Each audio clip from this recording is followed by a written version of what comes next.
Perfeito, pessoal. Mais uma vez, bom dia. Sejam todos bem-vindos aí a mais esse webinar. É, para quem acabou de chegar, eu me chamo Matos Menezes, irei apresentar essa, esse assunto para vocês hoje, né? A gente vai falar um pouquinho sobre vSphere e Kubernetes Services. Comigo aqui hoje eu tenho o Marcelo Colli e o Jean Carvalho, que vão nos ajudar aí respondendo algumas perguntas que vocês forem inserindo no menu de Q&A. Fiquem à vontade para tirar quaisquer dúvidas, eles vão estar apostos aí para tentar sanar todas as dúvidas de vocês. No finalzinho, se alguma dúvida não foi sanada, a gente tenta responder aqui ao vivo, tá bom? Bom, vamos dar início. A ideia hoje é a gente falar um pouquinho para vocês sobre o vSphere Kubernetes Services, ou VKS, também conhecido como Tanzu, era a nomenclatura antiga. E eu pretendo explicar para vocês um pouquinho como esse serviço funciona, como ele interage com o VCF 9, quais as vantagens, o que que a gente tem de novidade. E se tudo der certo e o laboratório cooperar, a gente pretende demonstrar algumas ações aqui para vocês, tá bom? Bom, vamos lá. Como todos vocês já devem saber, o VMware Cloud Foundation, ou VCF, ele é uma plataforma e a ideia dele, ou uma das principais ideias dele é transformar ou trazer para dentro do nosso ambiente on-premise o conceito de nuvem privada, né? A ideia é fornecer uma série de soluções que integradas permitem que o usuário ele consiga executar e adquirir serviços de uma forma prática e simples através de alguns cliques de botões, mas também permitir que o administrador do ambiente ele tenha total controle de forma granular de todas as soluções que ele fornece para os usuários finais, permitindo assim que ele segregue algum tipo de solução para um grupo de usuários, ou libere quaisquer tipos de serviços para um outro grupo. Então, ele permite que o usuário ele usufrua da plataforma em sua totalidade, sem muitas intercorrências, sem ter que abrir chamado para executar determinados serviços.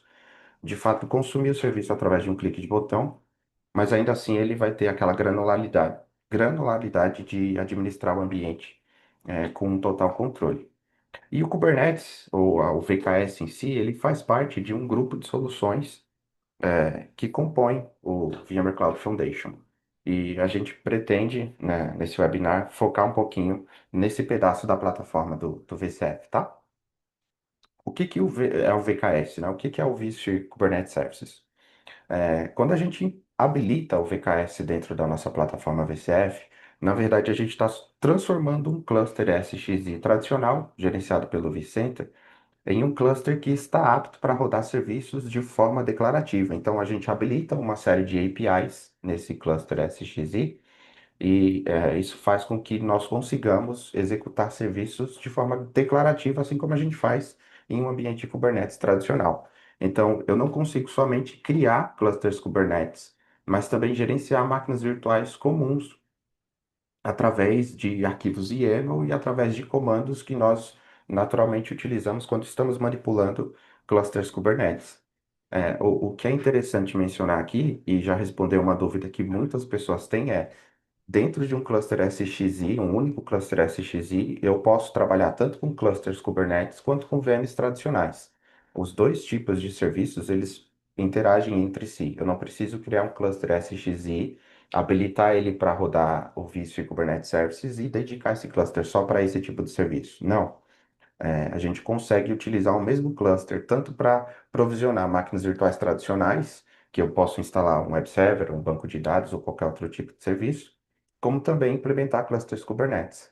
O que é interessante aqui é que a partir do momento em que eu habilito esse cluster para utilizar ou para ser utilizado como um VKS, eu habilito o Supervisor Cluster nele, eu consigo manipular ele de forma declarativa. Eu tenho acesso a uma série de APIs que tradicionalmente a gente não teria. Uma coisa que é bem interessante a gente mencionar aqui também do VKS é que ele foi totalmente construído, ele é assinado e suportado pela VMware. Então é uma plataforma que ela está pronta para produção. Não é algo que você implementa para simplesmente fazer uma POC, um laboratório. Não, de fato, o VKS é um serviço maduro, está pronto para produção, o processo de implementação não é complexo, e uma vez que ele esteja pronto, a gente simplesmente começa a consumir o tipo de serviço que ele fornece. E a gente vai falar um pouco sobre esses serviços no decorrer da apresentação, perfeito? Bom, Quando a gente fala em habilitar o nosso sistema de IaaS Control Plane, ou o nosso supervisor, a gente costuma falar de duas vertentes ou dois pilares com relação ao consumo desse serviço. Um é o que a gente chama de VI admin e o outro é o que a gente chama de consumer ou consumidores, que podem ser os usuários finais ou os desenvolvedores que costumam acessar ali os clusters Kubernetes para fazer o deployment de aplicações ou testes durante o desenvolvimento de algum projeto. Falando um pouquinho sobre o VI admin, o VI admin são os administradores da camada vSphere, né? A gente precisa entender que agora a gente está falando do VKS dentro de um ambiente VMware. Então, o administrador da infraestrutura virtual ele está arduamente envolvido em todo esse conceito, em todo esse projeto. E quais são as responsabilidades do VI admin? O VI admin ele fica como responsável por fornecer métodos de acesso para os usuários finais, para os desenvolvedores. E hoje o VKS ele possui uma série de possibilidades de acesso. O mais conhecido ou mais comum é o CLI. A gente consegue manipular os clusters Kubernetes via linha de comando. É o mais comum. Muitos administradores de Kubernetes preferem utilizar dessa forma. Mas nós também temos a opção de manipular esses clusters através de API e interface gráfica. E quando a gente fala de interface gráfica, a gente tem algumas possibilidades. A gente vai falar um pouquinho sobre essas possibilidades no decorrer da apresentação. Uma outra coisa bem interessante que o VI Admin ele tem por responsabilidade, e aí entra naquilo que eu mencionei, que é a granularidade da administração. Porque o VI Admin ele fica responsável por definir políticas de acesso e cotas. Então, por mais que o usuário do cluster Kubernetes ele tenha acesso ao cluster para poder instalar as aplicações e fazer os testes de acordo com a necessidade dele, não é porque ele tem acesso ao cluster que ele também vai ter acesso a tudo e ele vai poder fazer o que ele quiser dentro desse cluster. Não. O administrador do ambiente ele consegue definir algumas políticas de acesso e cota de recursos para que ninguém acabe fazendo o deployment de uma coisa extraordinariamente grande e consuma recursos do ambiente de forma desnecessária. Quando a gente fala de VKS dentro da plataforma vSphere, existem serviços adicionais que podem ser fornecidos pelo VI Admin, e esses serviços eles podem ser dedicados a um grupo de usuários, ou a um projeto em si, ou a um cluster específico, ou eles podem ser compartilhados para todo mundo que usa a infraestrutura. São serviços adicionais que nós podemos adicionar no Supervisor Cluster e distribuir esses serviços para todos os usuários do ambiente. A gente vai falar um pouquinho sobre esses serviços também no decorrer da apresentação, mas são serviços como o Harbor, que é um repositório de imagens. Você não precisa ter um repositório de imagens para cada equipe da sua empresa ou para cada projeto que você for implementar, mas você pode ter um único repositório de imagens e definir os níveis de acessos dentro desse repositório de imagens e compartilhar o link para todos aqueles que precisam consumir imagens que vão estar dentro desse repositório. E cabe também ao VI Admin ativar ou desativar os serviços o serviço do supervisor, né, o VKS em si, e gerenciar o conteúdo que pode ser compartilhado por aqueles que irão consumir esse serviço. E agora falando um pouquinho do papel do consumidor, o consumidor, como eu mencionei, ele pode ser tanto um usuário quanto um desenvolvedor, e ele tem papéis muito simples. De fato, o papel dele é consumir o serviço do Kubernetes, é acessar o cluster ou criar cluster de acordo com a necessidade dele e implementar as aplicações, fazer os testes que ele precisa fazer e, obviamente, de acordo com as permissões que o VI Admin fornecer para esse usuário, ele consegue consumir serviços adicionais, como balanceadores de carga, eh, ele consegue definir regras de firewall. Então, de acordo com aquilo que for fornecido para ele, né, com um clique de botão ou através das configurações que ele colocar no YAML file durante o provisionamento do cluster Kubernetes dele ou das aplicações, o sistema ele consegue criar tudo de forma automática. Então, antigamente, você precisaria criar um cluster ali na unha, instalar tudo que é necessário para que aquele cluster funcione e se você precisasse de um balanceador de carga, por exemplo, você teria que abrir um chamado para que o time de network configurasse esse balanceador e você pudesse consumir. O VKS, uma vez que ele está implementado de forma integrada a todas as demais soluções que o VCF provê, tudo isso é feito de forma automática. Se você implementa uma aplicação dentro do cluster Kubernetes e essa aplicação precisa de um load balancer, você declara isso no YAML file, automaticamente o load balancer é provisionado de acordo com aquilo que você especificou no YAML file. Se você precisa criar regras de file específicas, você consegue criar network policies dentro do seu cluster Kubernetes, e essas network policies são traduzidas para as demais soluções que nós temos no VCF. E quando eu falo demais soluções, a gente pode considerar como load balancer o próprio load balancer nativo do NSX ou o AVE, né? E como firewall, imaginem o distributed firewall ou os firewalls que nós temos nos T1s e nos T0s quando a gente fala de NSX, por exemplo. Bom, falando um pouquinho sobre o supervisor. Quando a gente implementa ou habilita o vSphere Kubernetes Services dentro de uma plataforma, a gente cria o que a gente chama de Supervisor Cluster. O que é o Supervisor Cluster e o que ele faz quando a gente habilita ele dentro de um cluster SXI? Na verdade, ele torna aquele cluster SXI em um cluster Kubernetes. Então, o sistema ele vai fazer o deployment de uma ou três máquinas virtuais que vão funcionar como control planes. Para quem é do mundo Kubernetes, sabe que nós temos as máquinas de controle e as máquinas de worker, né? A máquina de controle é a que fornece as APIs que nós manipulamos o cluster Kubernetes. E os worker nodes, ou nós de trabalho, são onde as aplicações elas de fato são implementadas. Então, quando nós habilitamos o Supervisor Cluster em um cluster SXI, nós tornamos esse cluster SGZ em um cluster Kubernetes. O que que muda fisicamente ou visualmente nele? Nada. Você não vai ver nada de diferente nele. Só que alguns serviços que estão dentro do SXZ implementado nesse cluster, esses serviços eles são habilitados, eles são ativos. O serviço já está lá nativamente, mas ele fica parado. A partir do momento que você habilita o supervisor, esses serviços são iniciados. E por que eu mencionei que quando a gente habilita esse serviço, ele pode provisionar uma ou três máquinas virtuais que vão funcionar como control planes? Porque hoje é possível a gente fazer uma implementação mais enxuta do supervisor para que você faça testes em laboratórios ou POC. E aí você não precisa mais criar três máquinas virtuais de control plane para garantia de alta disponibilidade. Você pode fazer uma única, standalone. Obviamente, isso não é recomendado para ambientes produtivos, mas para ambientes pequenos em que você pretende fazer uma POC, isso é possível. E essas VMs elas funcionam como control planes. E os hosts SXI é que vão funcionar como worker nodes. O fato de você ter habilitado um cluster SXI com o serviço do VKS já permite que você implemente cargas de trabalho diretamente ali no bare metal. Então, se você habilitar o VKS, acessar o VKS e quiser fazer o deployment de um pod, você já consegue fazer isso. Esse pod ele vai estar rodando diretamente ali no bare metal.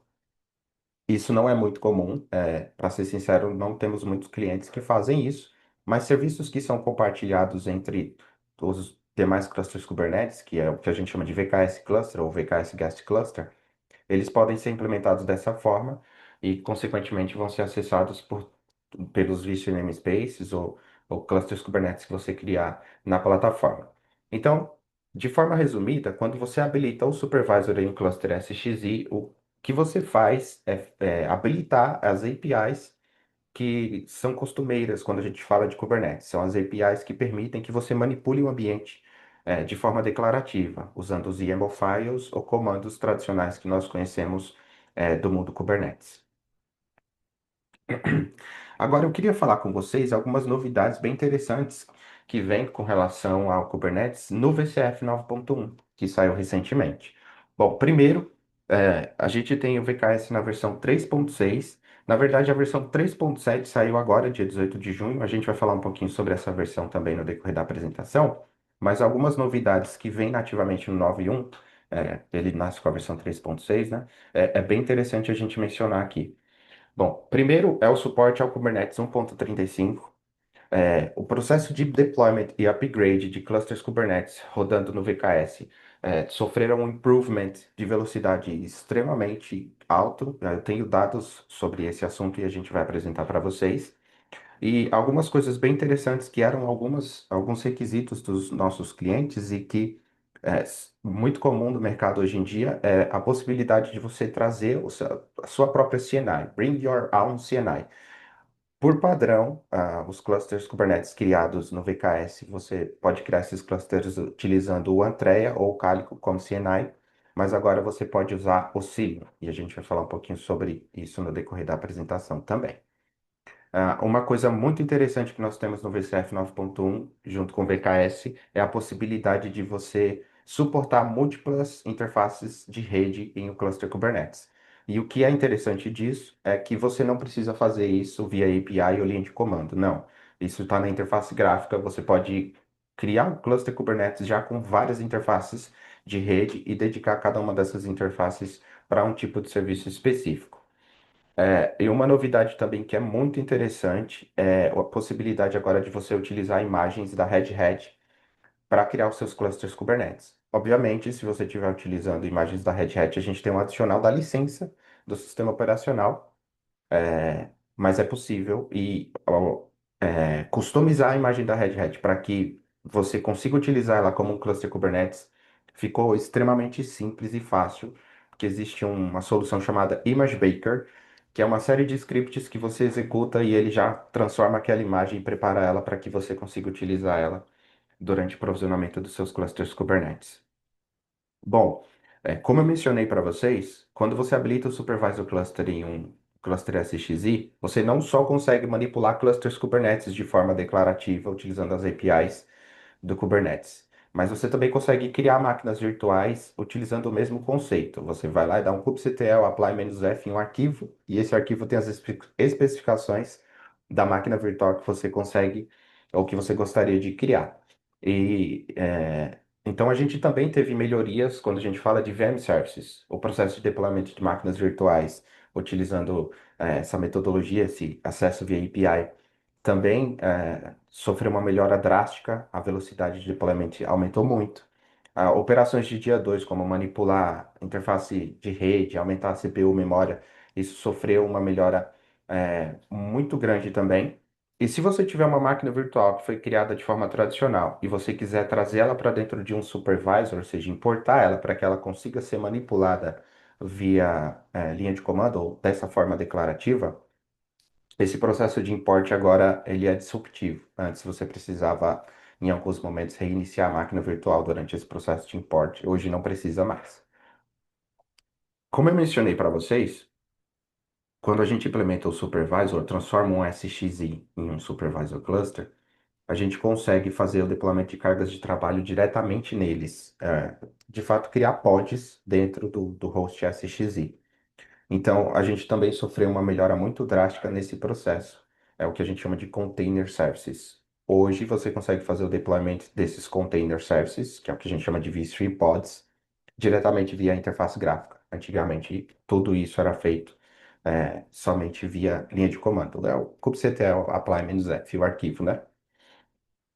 O processo de distribuição de conteúdo para a plataforma também sofreu uma melhoria extremamente importante.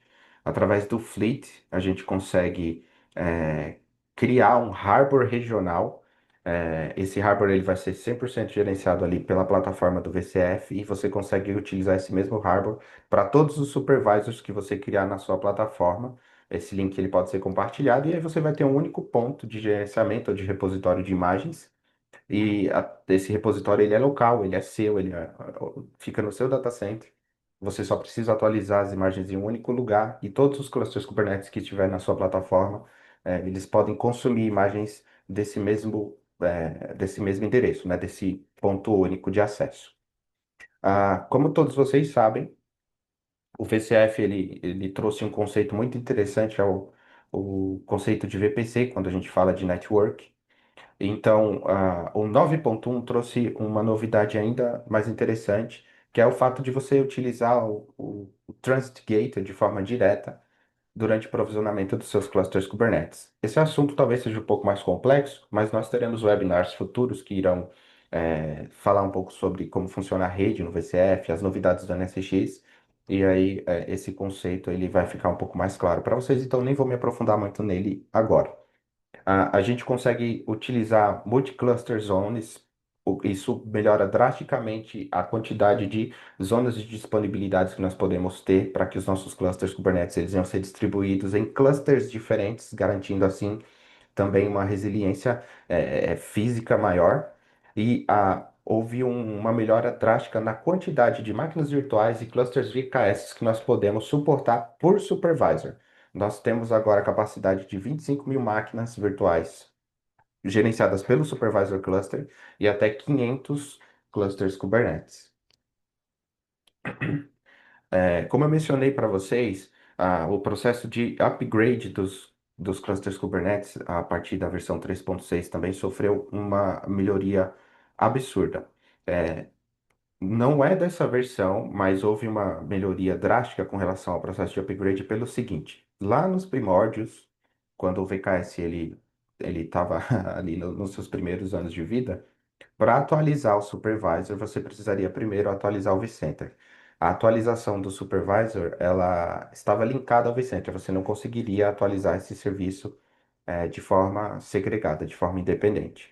Hoje não. Você consegue atualizar o supervisor, mesmo que o seu vCenter não seja atualizado. O supervisor ele se torna um serviço, né? O que a gente chama de vSphere Kubernetes Services. De fato, ele é um serviço.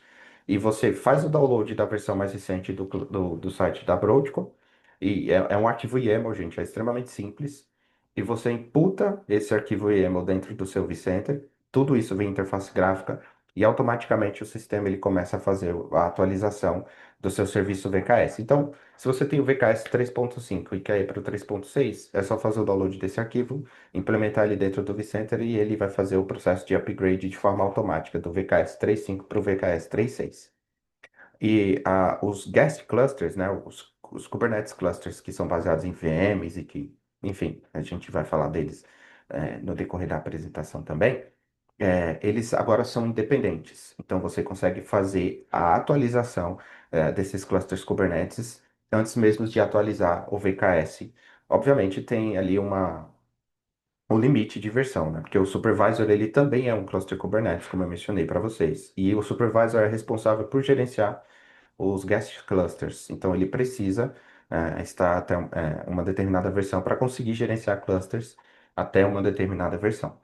Só que o processo agora é assíncrono, ele é mais simples e você não precisa atualizar vCenter, hosts SX e tudo para que o seu serviço de VKS ele venha a ser atualizado também.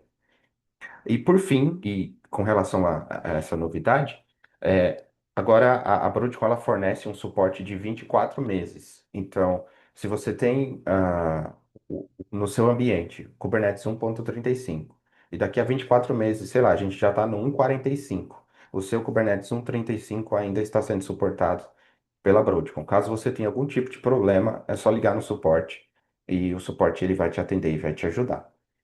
Vale ressaltar aqui nesse slide uma coisa bem interessante. Os principais fornecedores de serviços Kubernetes que nós temos hoje no mercado, ah, eles possuem em seus clusters Kubernetes os C-Groups na versão 1. No caso do VKS, a gente já está trabalhando com C-Groups na versão 2 há muito tempo. Isso não é agora do VKS 3.6, não. As versões antigas já estavam usando C-Groups na versão V2, ou seja, a gente está um passo à frente com relação a essa feature. Isso é interessante porque a partir da versão 35 não tem jeito, não tem como usar mais o C-Groups V1 e muitos que pretendem ir para essa versão e estão rodando clusters Kubernetes em outras plataformas, talvez encontrem algumas dificuldades por conta dessa mudança. No caso do VKS, não precisam se preocupar, porque os clusters já estão rodando o cgroups V2 desde as versões anteriores. Como eu mencionei para vocês, a gente teve uma melhora drástica do VCF 90 para o 91 com relação à quantidade de clusters Kubernetes e máquinas virtuais que nós podemos gerenciar através de um único supervisor cluster. Aqui no 9.1, a gente consegue suportar até 500 clusters VKS. E a gente teve uma melhora muito grande com relação ao processo de deployment e o processo de upgrade. No VCF 9.0, nós demorávamos cerca de 37 minutos para fazer o deployment de um cluster Kubernetes com 3 control plane VMs e 100 worker nodes. No VCF 9.1, esse deployment foi reduzido para 11 minutos. Vale ressaltar, tá, gente, que nesse ambiente de testes, a plataforma ela é toda integrada. Então, nós temos o NSX fornecendo rede. Eu não precisei interagir com o meu time de rede para que eles fornecessem VLANs para mim. Não, tá tudo pronto. Com um clique de botão, o cluster ele, de fato nasce de acordo com aquilo que eu desejei que ele nascesse. E o processo de upgrade desse mesmo cluster, de uma versão de Kubernetes para uma versão mais recente, também sofreu uma melhora drástica. No VCF 9 a gente levava cerca de 414 minutos para atualizar esse mesmo cluster com 3 control plane VMs e 100 worker nodes. E no 9.1 esse tempo foi reduzido para 113 minutos. É, a gente sabe que em algumas plataformas o processo de deployment e upgrade de clusters Kubernetes são atividades um pouco trabalhosas e que geram um certo desconforto ali. E, enfim, no VKS, o processo de deployment e upgrade é simplificado. Você pode fazer via interface gráfica, de fato, como um clique de botão. Você seleciona o seu cluster, manda ele fazer a atualização e o sistema automaticamente ele começa a fazer o rollout, de atualização do cluster Kubernetes. Uma coisa que é bem legal mencionar é como funciona esse processo de upgrade, tá? O sistema ele não vai começar a desligar os seus nós e fazer com que novos nós na versão mais recente nasçam. Não. Ele cria nós na versão desejada e quando esses nós estiverem prontos e a aplicação já estiver rodando nesses nós, ele começa a desativar os nós antigos. Então é de fato uma atividade que você clica no botão, pede para fazer e vai tomar um café. E aí quando você voltar, já vai estar tudo pronto. Outra coisa é o fato da gente ter a possibilidade agora de utilizar multinicks dentro de um VKS. Isso é muito interessante, principalmente para empresas de telco, por exemplo, que tem ali uma segregação entre a rede de gerência e uma rede dedicada para passagem de dados ou para acesso a serviços específicos. Agora, com a versão 3.6, a gente consegue trabalhar com multinicks dentro de um VKS cluster. E é recomendável utilizar o Andrea, né, como CNI. E apesar de aqui no exemplo nós termos duas NICs, a rede verde como sendo uma rede de gerência ou uma rede de acesso a determinadas aplicações, e a rede azul como uma rede para acesso a serviços externos, nós podemos ter mais que duas, tá, gente? É possível a gente fazer com que o cluster Kubernetes ele, de fato tenha diversas NICs e essas NICs sejam dedicadas e conectadas em redes diferentes e sejam usadas para acessar serviços ou componentes da infraestrutura de forma segregada. Como eu mencionei para vocês, agora é possível a gente trazer nosso próprio CNI. É, Era pedido de muitos clientes a possibilidade de utilizar o Cilium como uma CNI. E hoje, na versão 3.6, ele já vem com um add-on. Você já consegue fazer com que o seu cluster nasça com o Cilium como sendo a CNI dele. Você não precisa criar o cluster e trocar depois. Você consegue fazer com que ele já nasça utilizando o Cilium como a CNI nativa dele, tá? Bom, como eu falei para vocês, saiu agora em junho, dia 18, o vSphere Kubernetes Services 3.7. E eu quero falar um pouquinho também para vocês, de forma rápida, o que que a gente tem de novidade deles. Uma das principais novidades agora é a possibilidade de criar clusters Kubernetes na versão 1.36, a última versão disponibilizada, 100% suportada. Agora a gente tem uma expansão em mudanças de configurações sem que haja ali uma interrupção nos serviços. Existiam algumas modificações que eram necessárias fazer que, querendo ou não, reiniciava o cluster ou iniciava um processo de rollout. O nó seria recriado para que essa configuração fosse aplicada. Hoje, algumas dessas mudanças, né, algumas dessas alterações de configuração são feitas sem que haja nenhum tipo de alteração no cluster, né? Ele não precisa ser recriado.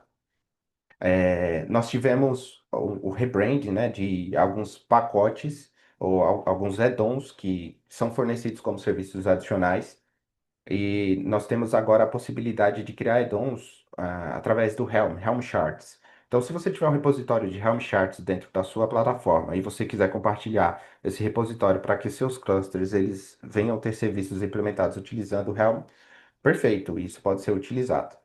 Mas existem dois serviços bem interessantes que eu queria mencionar aqui para vocês que são novidades no 3.7. Um é o Headlamp e o outro é o Gatekeeper. O Headlamp é um serviço, ele é de código aberto, mas que hoje ele vem como um add-on dentro do VKS, que permite que você manipule o cluster Kubernetes, vendo ele por dentro. Então, uma coisa que era bem interessante, e que as pessoas pediam e agora é possível, você consegue ver a log do pod sem acessar o cluster Kubernetes, via interface gráfica utilizando o Headlamp. você consegue aplicar configurações, aplicar os seus arquivos YAML utilizando o Headlamp. Ele vai gerar uma interface gráfica para você e você consegue manipular o seu cluster através dele. Eu tenho uma breve demonstração e eu vou mostrar para vocês daqui a pouquinho. Uma outra coisa bem interessante, como eu mencionei para vocês, é o fato de você conseguir fazer alterações de algumas configurações sem necessariamente ter que recriar o cluster Kubernetes ou reiniciar o cluster Kubernetes. Então, troca de certificados, configurações de proxy, algumas configurações relacionadas a SSH, você consegue fazer essas configurações sem precisar reiniciar o cluster Kubernetes ou recriar ele de alguma forma. Bom, como eu mencionei para vocês, o Headlamp vem com uma novidade aí, né? Um add-on que a gente consegue implementar ali direto no cluster. E, gente, quando eu falo um add-on, e eu vou mostrar isso para vocês no laboratório, mas entendam que ele já vem nativo. Você simplesmente vai selecionar o seu cluster e pedir para ele instalar. E o sistema vai instalar esse add-on dentro do seu cluster Kubernetes de forma automática. Você não precisa ir lá baixar os arquivos YAML, preencher as informações de acordo com o que você quer e dar o kubectl apply. Não. É de fato, você seleciona o cluster e manda ele instalar. Obviamente, se você quiser customizar alguma coisa, você consegue, e aí ele vai fazer essa implementação para você. Mas esse plugin é extremamente interessante porque, de fato, você gerencia o seu cluster Kubernetes por dentro. É uma solução bem legal e eu vou mostrar aqui para vocês antes de a gente se adentrar na parte do VKS Cluster. Deixa eu dar uma pausa aqui na apresentação rapidinho e deixa eu compartilhar o laboratório.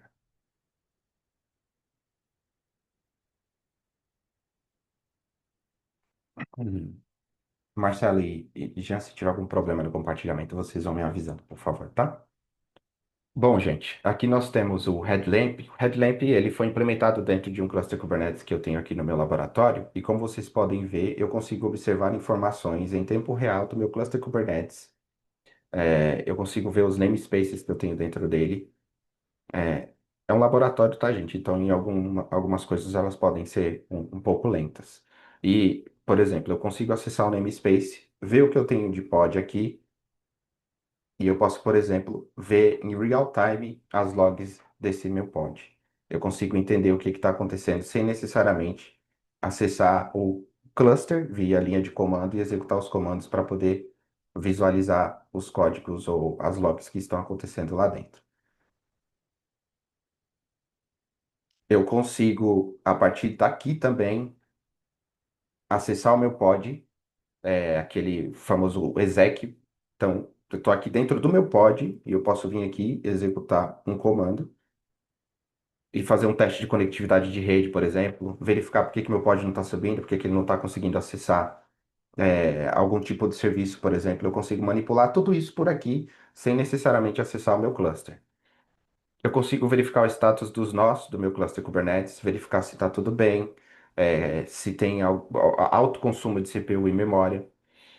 E uma coisa bem interessante é o fato de eu conseguir criar um mapa da minha aplicação ou do meu cluster Kubernetes, e entender o que está rodando dentro dele, o que está linkado com o que, e verificar se algum desses componentes está com algum tipo de falha e pode estar afetando é, algum outro serviço. Então, tem uma série de coisas bem interessantes que nós conseguimos fazer por aqui, por dentro do Headlamp. Eu consigo vir aqui e criar um arquivo YAML e aplicar esse arquivo YAML a partir daqui. Não preciso acessar o cluster Kubernetes via linha de comando. Eu posso fazer isso por aqui, se eu quiser. Então, toda a manipulação do meu cluster Kubernetes através de uma interface gráfica simples e bem organizada. Uma coisa muito interessante do Headlamp também é o fato dele interagir com plugins externos. Existem uma série de plugins, nós podemos mandar para vocês uma lista depois de URLs de referência. Então, por exemplo, eu posso utilizar o Thrift como uma ferramenta para poder organizar ou verificar se o meu cluster possui alguma imagem que possui alguma vulnerabilidade. Eu posso implementar o Cert Manager e visualizar os meus certificados a partir do Headlamp. Eu posso criar uma série fazer com que ele interaja com uma série de plugins e obter detalhes e informações do meu cluster Kubernetes, das aplicações que estão rodando dentro dele, através de uma interface gráfica bem robusta e, assim, bem intuitiva, bem simples de resolver. O Headlamp, quando ele está implementado dentro do cluster Kubernetes, você pode acessar ele via token, você gera um token, acessa ele utilizando esse token, mas ele também consegue ser integrado a um provedor de identidade externo, né? O VKS ele possui um serviço chamado PinPad, que permite que você utilize ele para autenticar através de provedores de autenticação externos, e o Headlamp ele usufrui desse plugin ou desse serviço, permitindo que você consiga acessar ele através, usando um usuário e senha básico também, não somente um token de acesso. Perfeito, gente? Deixa eu voltar aqui para a apresentação rapidinho.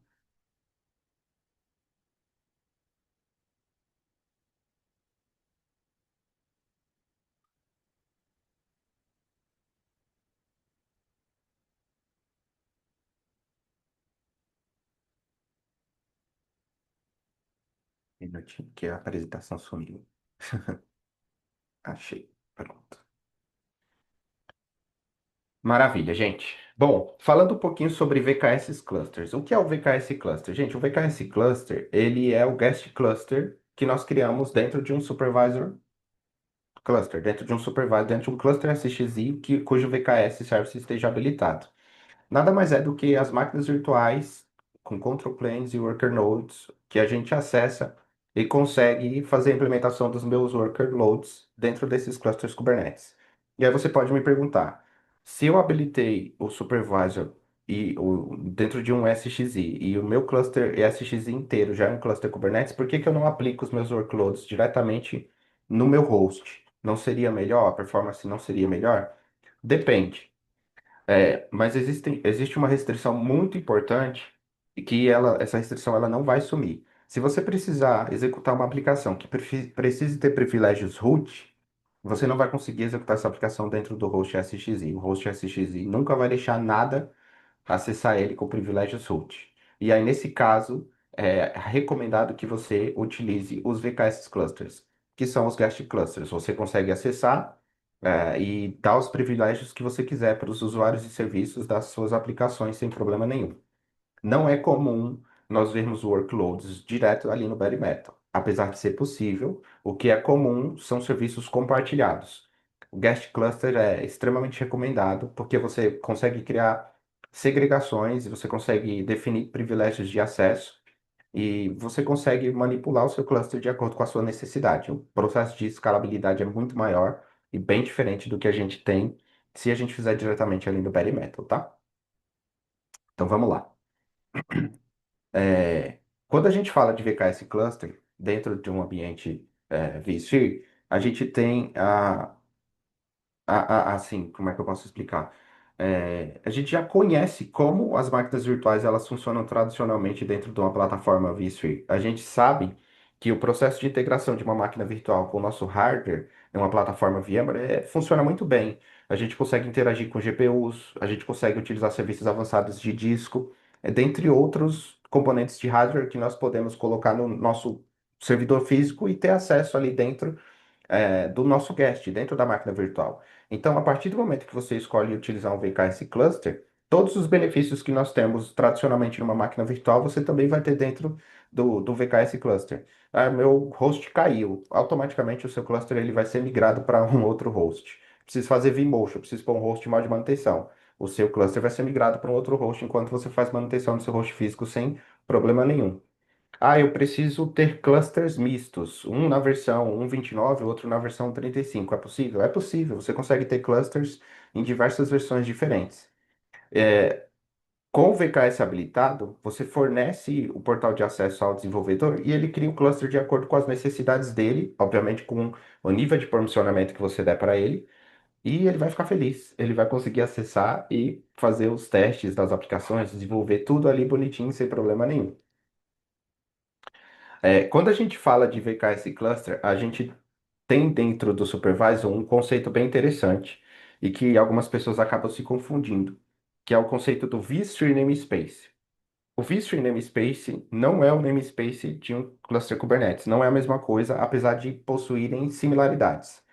O vSphere Namespace, ele é mais parecido com um resource pool que nós criamos ali no vCenter e que todo mundo já conhece. No vSphere Namespace, eu defino cotas de recursos, eu defino permissionamento, eu defino políticas de disco e eu defino tamanho de máquinas virtuais que eu vou permitir que sejam criadas dentro daquele vSphere namespace também. Uma outra coisa bem interessante que eu posso definir no vSphere namespace é a biblioteca que vai fornecer as imagens com as versões de cluster Kubernetes que eu quero que aquele vSphere namespace permitam que sejam criados. Então, veja o vSphere namespace mais como um resource pool, mas que também permite que você gerencie alguns tipos de acesso. Eu posso ter diversas políticas de discos, umas mais performáticas, outras nem tanto. E aí eu consigo fazer essa segregação e permitir que o desenvolvedor utilize esses recursos de acordo com o modo como eu quero administrar o ambiente, sendo o administrador do ambiente. O vSphere Namespace, ele traz um conceito de isolamento bem interessante também, porque dentro de um mesmo supervisor, dentro de um mesmo cluster SXI, eu posso ter N vSphere Namespaces. E eu posso criar esses vSphere Namespaces de acordo com uma estratégia. Eu posso criar vSphere namespaces por projeto. Então, eu tenho o projeto XPTO que está rodando na minha empresa. Eu vou criar um vSphere namespace, vou definir um pool de recursos para esse vSphere namespace e vou dar determinados tipos de acesso nesse vSphere namespaces. Ou eu posso criar por níveis de aplicação, desenvolvimento, homologação e produção. E ele é totalmente isolado. Eu não permito que a homologação fale com produção, eu não permito que a homologação fale com teste. O meu vSphere namespace de produção, ele é totalmente fechado, ele não fala com ninguém que seja relacionado a teste ou homologação. Mas tá todo mundo dentro do mesmo cluster SXI. Dá para fazer isso. E de forma automática, porque todo vSphere namespace que você cria, se você estiver integrado ao NSX, por exemplo, ele automaticamente vai criar redes isoladas. E essas redes elas não se conversam, a não ser que você vá lá manualmente e abra as regras de Fire para que essas redes elas venham se conversar. Então, eu não preciso necessariamente ter um cluster físico de hosts SXI para o ambiente de teste e um outro cluster físico de SXI para o ambiente de produção, e cada um desses clusters vai ser responsável por rodar workloads diferentes. Não. Se o meu ambiente ele é menor ou eu não tenho tanta demanda, eu posso usar um único cluster, habilitar o VKS dentro desse cluster e através do vSphere namespaces, criar o isolamento necessário para que essas aplicações elas funcionem com o número de recursos que ela precisa e com o devido processo de isolamento. Eu vou mostrar para vocês um pouquinho o conceito de vSphere namespace ali no laboratório, tá? Eu vou acabar primeiro aqui com o PPT e a gente já vai para a demonstração. Ah, a Broadcom, ela fornece diversas versões ou diversos releases do Kubernetes, essencialmente utilizando dois sistemas operacionais como base, o PhotonOS e o Ubuntu. Essas distribuições, não, esses Kubernetes releases, eles são distribuídos através de Content Library. Você consegue fazer com que o seu vCenter ele se inscreva a uma Content Library. Na verdade, quando você vai implementar o supervisor, se você não for implementar ele em um ambiente air-gapped, ou seja, um ambiente fechado que não tem acesso à internet nem nada, ele automaticamente vai criar essa Content Library para você no vCenter e vai fazer com que essa Content Library se inscreva em uma Content Library pública da Broadcom. E através dessa Content Library, todas as releases de Kubernetes vão ser distribuídas. O sistema ele não baixa essas versões, todas essas versões de uma vez. Ele vai fazer o download de um metadado e aí você faz o download sob demanda de acordo com a versão que você quer implementar no seu ambiente. Por quê? Porque, gente, eu acho que tem umas 200 imagens diferentes. E se você fizer o download de todas elas, você vai acabar consumindo recurso do seu ambiente de formas desnecessárias. Imagina, sei lá, o Kubernetes 1.22. Você nunca vai usar essa versão, mas ela está lá ocupando espaço. Não precisa. Então você faz o download sob demanda. Se você tiver em um ambiente air-gapped, ou seja, o seu vCenter ele não vai ter acesso à internet de jeito nenhum, você pode criar essa Content Library no seu vCenter de forma manual, ir lá no site da Broadcom e fazer o download das versões de Kubernetes que você quiser que sejam implementadas aí dentro do seu ambiente, tá? Então, como eu mencionei, essencialmente essas imagens elas são fornecidas com o sistema operacional base Ubuntu ou PhotonOS. Sai uma versão mais recente do Ubuntu, então quando você escolhe instalar o Kubernetes utilizando o Ubuntu como sistema operacional base, ele também permite que você selecione qual versão do Ubuntu você quer utilizar, se é a versão 22 alguma coisa ou 20 alguma coisa, eu não me recordo agora. Essencialmente, são essas as versões que são disponibilizadas, mas vocês devem lembrar que eu mencionei que você agora pode trazer o seu sistema operacional e criar clusters Kubernetes em cima deles. Então, se você quiser utilizar a Red Hat como sistema operacional base, você pode fazer isso. E se você quiser criar clusters Kubernetes em cima de Windows, você também pode fazer isso. E como é que você faz isso? Bom, primeiro, é muito importante mencionar que esses dois sistemas operacionais que eu mencionei, eles são fornecidos por outros provedores. Então, existe uma licença adicional que você vai ter que adquirir para esse sistema operacional. Mas uma vez que você tenha o template, você tem a máquina instalada lá, a VM pronta, você vai usar uma ferramenta que a gente chama de Image Baker, que nada mais é do que um conjunto de scripts que vai preparar o seu sistema operacional para que ele venha a ser utilizado como cluster Kubernetes. É muito simples, gente. Realmente foi muito simplificado nessa versão mais nova. Porque de fato você vai fazer o download do script, você vai executar o script, ele vai te pedir algumas informações, como por exemplo a versão do sistema operacional que você está implementando e a versão do Kubernetes que você quer implementar naquele sistema operacional. Eu quero instalar a versão 1.36. Você escreve lá que você quer implementar a versão 1.36 do Kubernetes e executa. Automaticamente, esse script ele vai preparar o sistema operacional para que ele venha a ser utilizado pelo VKS como uma opção durante o provisionamento de um cluster Kubernetes. Feita a preparação do template, né, da imagem, você transforma a imagem em um template, faz o upload dela para dentro daquela content library ou para outra content library que você quiser e começa a fazer o deploymento de clusters Kubernetes utilizando essas versões. Vai aparecer lá na lista de opções a imagem da Red Hat ou a imagem do Windows que você criou como uma possibilidade ou como uma das opções para que clusters Kubernetes venham a ser criados, tá? É, é bem comum, bem simples, muito mais tranquilo do que é, era outrora. Mas, sendo bem sincero com vocês, não vejo nada nesses sistemas que o PhotonOS ou o Ubuntu não consigam entregar. E já vem incluído, né? Você não vai ter um custo adicional com licenciamento. O PhotonOS e a Canonical fez uma parceria com a Broadcom, né? Então você tem tanto o suporte do cluster Kubernetes em si, quanto o suporte para o próprio sistema operacional Ubuntu. Então, em questão de economia de custos, eu acredito que clusters em PhotonOS ou no Ubuntu vão funcionar perfeitamente. A maioria, tá, acho que a maioria não, todos os clientes com quem interagir que estão utilizando o VKS como fornecedor de serviços Kubernetes estão utilizando ou PhotonOS ou Ubuntu. Na verdade, eu digo que utilizam os dois, porque eles possuem clusters nas duas versões de sistema operacional.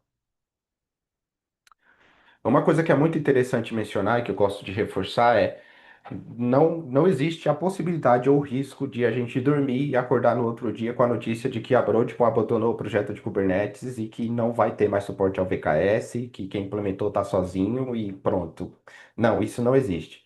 A Broadcom, outrora VMware, né? A VMware by Broadcom, melhor dizendo, é, participa, ou é dos top three contributors, é um dos que mais contribui na comunidade quando a gente fala de Kubernetes. Existem soluções de Kubernetes fornecidas por outros provedores que possuem serviços que foram criados ou que possuem o dedinho ali da VMware.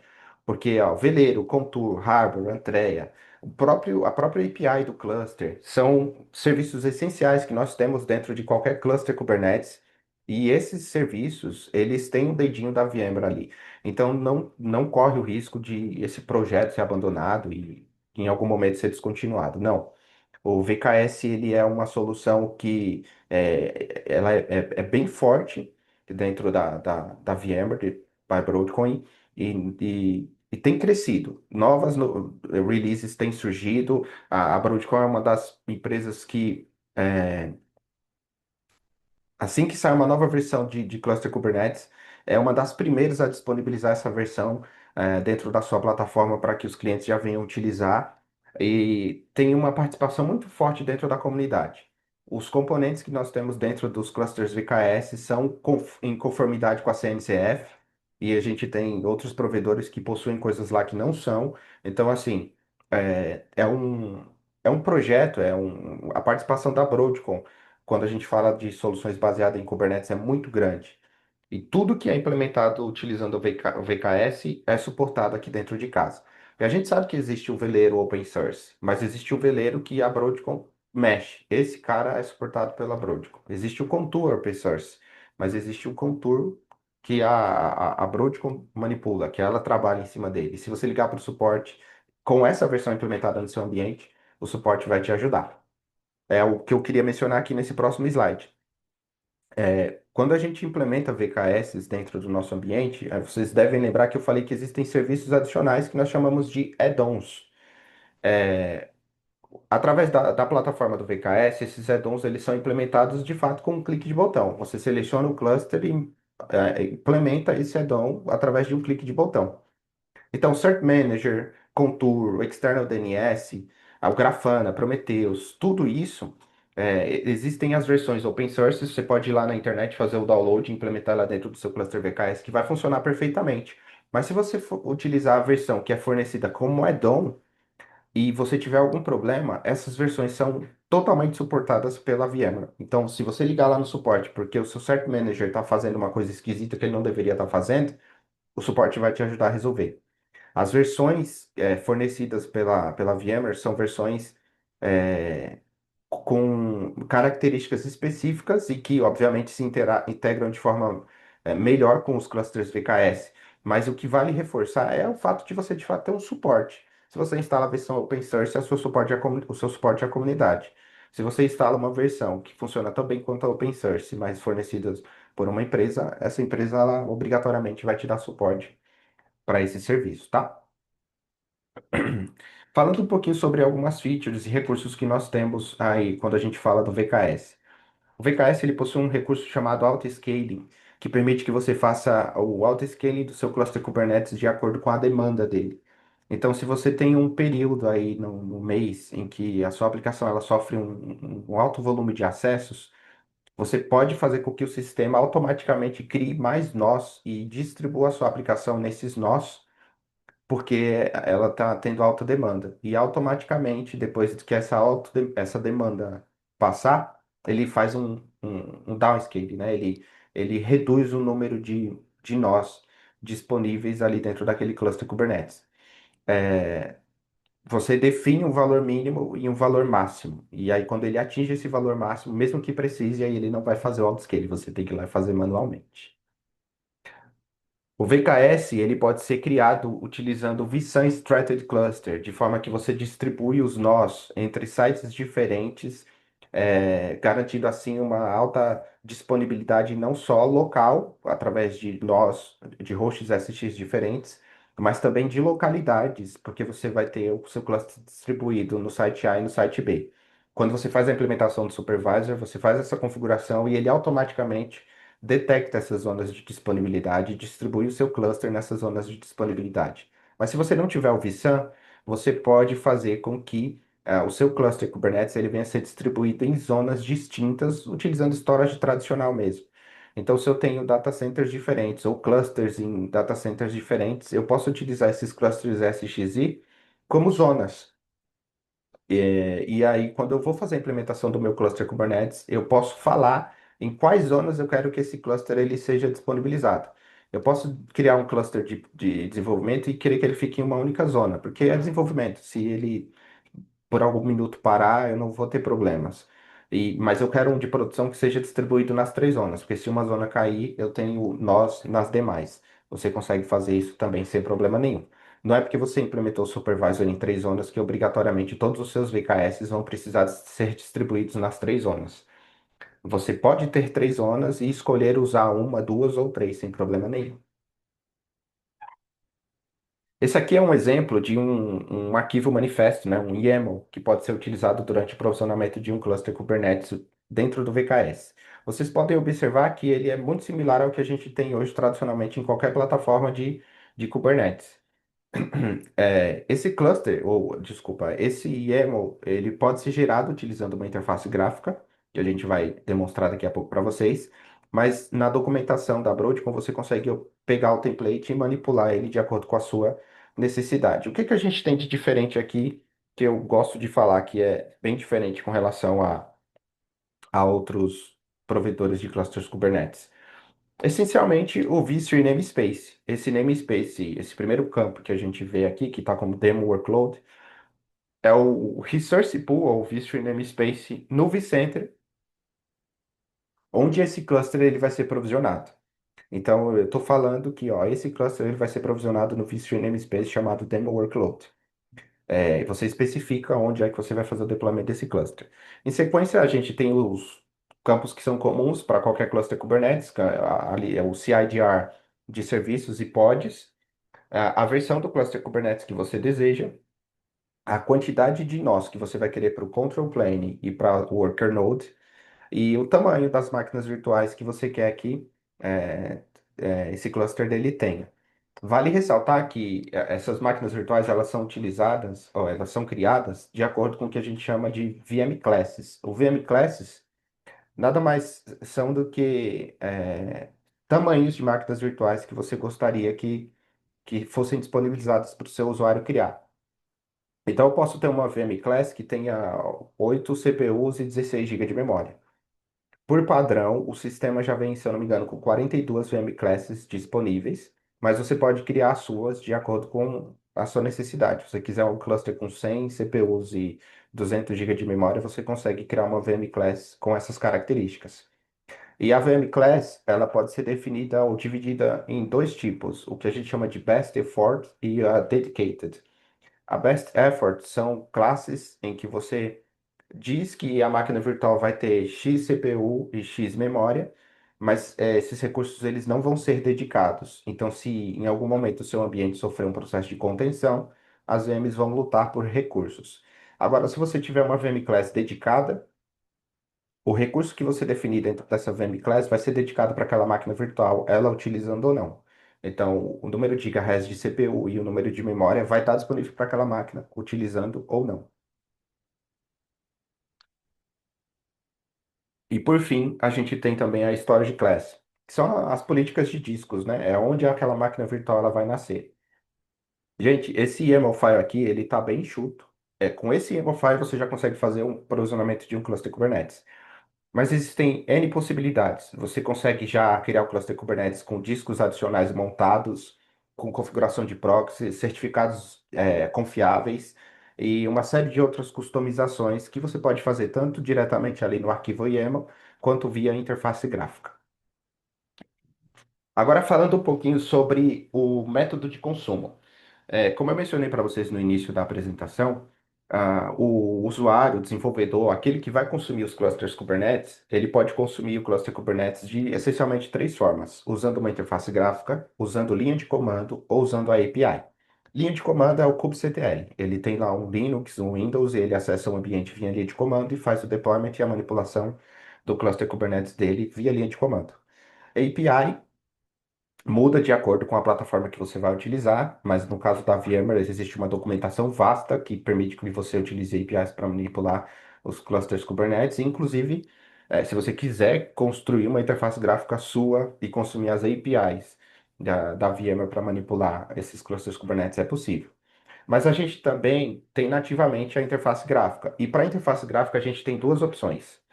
O VCF Automation, ele permite que você crie clusters Kubernetes, máquinas virtuais e uma série de serviços através dele. É o que a gente chama de administração global, porque através do VCF Automation você consegue manipular uma série de coisas da sua plataforma ou do seu ambiente VCF. Mas para quem não tem o VCF Automation, existe um plugin que vem nativamente agora instalado dentro do VKS, dentro do Supervisor. Antigamente você precisaria fazer o download e instalar manualmente, mas hoje ele já vem instalado nativamente, que é o que a gente chama de Local Consumption Management. É uma interface gráfica que você implementa ali dentro do vCenter, e essa interface gráfica ela pode ser acessada via vCenter, ou você tem uma URL específica que você fornece para o seu desenvolvedor e ele só vai acessar essa janelinha. Ele não tem acesso ao vCenter, ele não consegue ver host, ele não consegue ver outras máquinas virtuais, ele não consegue ver nada. Ele só tem uma interface gráfica enxuta, onde ele consegue fazer o provisionamento de clusters Kubernetes, máquinas virtuais, load balancers, regras de faro, serviços de network. Você consegue observar isso por lá. E a gente vai demonstrar isso para vocês aqui daqui a pouquinho. Então, Para quem tem o VCF Automation, é o melhor caminho. Mas se você não tiver e tiver o Local Consumption Manager, você já tem uma interface gráfica muito robusta para poder manipular os seus clusters Kubernetes sem ser via linha de comando. Bom, de slide que eu tinha para mostrar para vocês era isso, mas deixa eu mostrar aqui rapidinho no laboratório umas coisas bem interessantes que eu queria mostrar para vocês.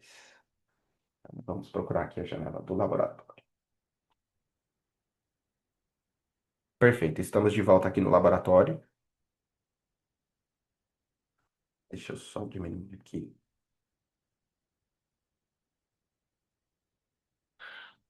Bom, gente, esse aqui é o vCenter do laboratório, tá? É um laboratório, tá, pessoal? Então é um pouco mais lento do que o normal. Mas se nós viermos aqui, ó, em Supervisor Management, essa é a tela, ou de forma geral, é a parte de gerenciamento do VKS, do Supervisor. Se vocês observarem, nós temos aqui esse menu de serviços, e é aqui nesse menu de serviços que nós implementamos alguns serviços adicionais, inclusive é aqui que a gente faz a atualização do Kubernetes Services que eu mencionei para vocês, que hoje nativamente vem na versão 3.6, mas acabou de sair a versão 3.7. Se eu quisesse instalar, como é que eu faria? Eu venho aqui em Kubernetes Services, Add New Version, e aí eu faço o upload do meu arquivo YAML file, ele vai detectar que é uma versão nova, eu clico aqui em Manage Service, seleciono a versão que eu quero, eu não tenho aqui, tá, gente? Eu só tenho uma. Então vamos dizer que eu tivesse a 3.7. Eu selecionaria a 3.7, clico aqui e mando ele instalar. Ele vai fazer uma validação automática do meu ambiente para ver se ele está pronto para a versão 3.7. Se tiver alguma coisa que impeça ele de atualizar, ele vai te dizer o que é e vai te dizer o que você precisa fazer para corrigir. Se estiver tudo certo, ele vai fazer a implementação e o meu serviço, que hoje está na 3.6, vai para a versão 3.7 suave, de forma tranquila, sem problema nenhum. E aí vocês devem lembrar que eu mencionei para vocês que existem alguns serviços adicionais, que são add-ons que nós podemos fornecer. Alguns você instala diretamente no seu cluster, outros você fornece de forma geral. Por exemplo, o Harbor. Eu não vou instalar um Harbor dentro de cada um dos meus clusters Kubernetes. Não, não faz sentido. Eu só preciso de um repositório de imagem e eu utilizo esse repositório de imagem para armazenar a imagem que eu vou consumir em todos os meus clusters Kubernetes. É aqui que eu adicionaria ele. O veleiro é uma ferramenta de backup de clusters Kubernetes. Eu não preciso instalar um veleiro em cada um dos meus clusters. Eu instalo um único veleiro operator e através dele eu faço o backup e restore do meu cluster Kubernetes. Tá aqui, já está instalado, eu posso consumir. O VCF ele traz uma novidade que é o Secret Store Service. O que é que esse cara faz? Ele armazena secrets que você pode injetar dentro dos seus clusters Kubernetes e consumir essas secrets para acessar determinados serviços ou bloquear acesso a determinados serviços. Eu posso instalar essa Secret Store e permitir ou injetar as secrets nos meus guest clusters de acordo com a minha necessidade. Dentre uma série de outros serviços que a gente perderia um tempo aqui se a gente fosse falar de todos eles. Mas o que eu queria mostrar para vocês é esse cara aqui, ó, o Local Consumption Interface que eu mencionei para vocês. Se eu vier aqui em namespaces, vocês vão ver que eu tenho uma série de namespaces aqui. O que são esses namespaces? São os vSphere namespaces que eu mencionei para vocês. Se eu clicar nesse carinha aqui que eu criei, vocês vão notar que eu tenho uma Content Library atrelada a ele. Essa Content Library é onde eu tenho as imagens dos clusters Kubernetes que eu posso criar. E aí aqui eu tenho algumas políticas de disco. E aqui na parte de capacidade e utilização, eu tenho as reservas e recursos que eu permiti que esse vSphere namespace tivesse acesso. Aqui embaixo eu tenho o que eu mencionei para vocês que são as VM-classes. O que são essas VM-classes? É o tamanho das máquinas virtuais que eu vou permitir que sejam criadas aqui dentro desse vSphere namespace. A gente tem, se eu não me engano, 42 opções, como eu mencionei para vocês, mas eu posso criar as minhas customizadas de acordo com a minha necessidade. E aí, como eu estou com o Local Consumption Interface implementado, se eu clicar aqui em Resources, vocês vão ver que uma interface gráfica vai surgir. E a partir dessa interface gráfica, eu consigo fazer o deployment de algumas coisas. Eu consigo criar uma máquina virtual, eu consigo criar um cluster Kubernetes, eu consigo criar vSphere pods, eu consigo observar algumas informações do meu ambiente, solicitar serviços de rede, criar volumes e consumir esses volumes através do meu cluster Kubernetes ou através das minhas máquinas virtuais. E aqui, como a gente está com secrets service implementado, eu posso consumir esse serviço aqui através dessa interface gráfica.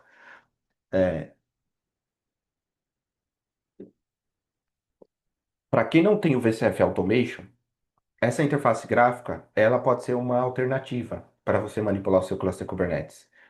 E aí lembre-se que eu mencionei para vocês. Eu estou acessando essa interface gráfica via vCenter. Mas olha aqui, ó, Launch Standalone Client. Se eu abrir uma nova, essa URL de forma externa, vocês vão ver que ela possui aqui uma URL específica. E eu posso fornecer essa URL para o meu desenvolvedor e ele vai acessar somente essa telinha aqui, ó. É só isso aqui que ele vai ver. Essa parte aqui do vCenter e tudo mais, ele não vê, ele só consegue observar esses botões aqui e consumir esses serviços. Tá, Atos, mas qual é o usuário e senha que ele vai digitar aqui? O usuário e senha que ele vai digitar aqui, ele vai, o provedor de autenticação dele vai ser o seu vCenter. Então, se o seu vCenter estiver atrelado a um Active Directory, então ele vai se autenticar através desse usuário do Active Directory. Obviamente, você tem que dar permissão, tá, gente? Aí como é que faz isso? Esse aqui é o meu namespace. Então, eu venho aqui em Permissions e dou permissão àquele usuário somente a esse objeto. Ele não vai ver essa tela, ele não sabe que isso aqui está dentro do vCenter, a não ser que ele conheça de VMware, mas vai estar tudo aqui. Você dá o acesso aqui e aí ele vai acessar o Local Consumption Interface e vai ter acesso somente aos botões que eu mencionei aqui para vocês. Agora, se você tiver o Automation ele possui uma série de recursos bem mais avançados. E aí, pelo Automation, de fato, ele consegue ter acesso a muitos outros serviços. E é por aqui pelo Automation que a gente vai fazer o deployment de um cluster de demonstração, tá, gente? A gente também vai ter webinar sobre o Automation, então não vou me adentrar muito nele, mas de maneira geral, através do Automation você consegue criar organizações e dentro dessas organizações projetos, e dentro desses projetos você consegue criar ou suas máquinas virtuais, seus clusters Kubernetes e tudo mais. Então, é, como funcionam organizações? Se você for provedor de nuvem, são seus clientes finais, mas você pode criar organizações por áreas de negócio, ou você pode ter uma única organização e dentro dessa organização você criar projetos e cada um desses projetos ser uma área de negócio da sua empresa. Mas vamos acessar esse BRCM aqui, que é uma organização de demonstração. E essa seria a tela, óbvio, eu estou como administrador e então eu tenho alguns privilégios, mas seria a tela que o seu usuário final ele iria acessar. E vocês podem observar que aqui ele consegue verificar quanto de recurso ele tem disponível para ele consumir. Se você tiver com a configuração de custos habilitada lá no seu Operations e tudo mais, você consegue observar quanto essa infraestrutura está custando.